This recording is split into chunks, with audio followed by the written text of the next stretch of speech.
Hello. હા એ સરપંચ, હા બોલો. એ ઓલા છોકરાને અહીંયા મોકલો હો પંચાયતે. કા શું કામ હે? કૂપન અને આધાર કાર્ડ લઈને મોકલો છે. હા રાશન તો લેવાનું બાકી છે. અરે ના, તો રાશન હું આ સંક્રાંત નથી આવતી. હા હા હા તો મને તલાટી મળ્યા હતા, તેને મને કીધું કે છોકરાને મોકલજો કે કૂપન ને આધાર કાર્ડ લઈ હા અને પંચાયતે મોકલજો સરપંચ પાસે કે એક સભ્ય દીઠ 5-5 પતંગો આપે છે કે. હે શું આપે? સભ્ય દીઠ 5-5 પતંગો, અમારી 4 જણાની સભ્ય છે ને. હા હા તો 20 પતંગો છોકરાને આપી દેજો. કૂપન ને આધાર કાર્ડ લઈને મોકલો છે પંચાયતે. કીધું કોણે કે આવું મળે છે અહીંયા? અરે તલાટી ભેગા થયા તો મને કીધું સરપંચ ને કીધું આપશે ઈ કે. મેં એને કીધું કે કૂપન માં કોઈ તમને પતંગો આપેલા? એટલે ભાઈ આપે જ ને, કાન આપે, અત્યારે સરકાર બધું આપે છે. એટલે તમે હાલી નીકળ્યા હો ગામમાં. હવે અત્યારે હું કઈ બોલતો નથી એટલે તમે ઊંધું ઊંધું દરેક બાફા મંડો હો બધું. એટલે ભાઈ મને લાગે તમારે ખાઈ જાવી લાગે ભાઈ.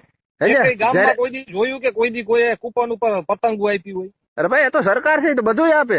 ખાંડ, કાંઈ નો ચોખા, આપે. દૂધ, પાણી, તેલ બધું આપે, પતંગો આપે. એમાં શું વાંધો તમને? તમારે કોઈએ દેવી એવી નથી કાંઈ દેવી. સ્કીમ બહાર નથી પાડી. બરાબર આવું કઈ આપતું નથી. તમે હે ને ભાઈ દર વખતે મને કયો કે કૂપન ઉપર ભજીયા આપો, કૂપન ઉપર ઓલું આપો, દર વખતે માગો હો. આ વખતે પતંગ માંગી. ટૂંકમાં તમારે પતંગો ખાઈ જાવી એમ કયો ને. એ જે હોય બરાબર, તમે ફોન રાખો, કઈ નથી દેવાનું. ના ના, તો એક કામ કરો, તમારા પૈસા આપી દ્યો. હું શું કામ આપું? એટલે તો આ તો સરકાર ના દે તો તમે આપો. અરે સરકાર દે કે ન દે, પણ અમે કઈ પતંગો દેવા બેઠા? તમે વાત તો જો કરો. હાવ હવે ગધેડા તાવ આવે એવી. આપો ગધેડા ને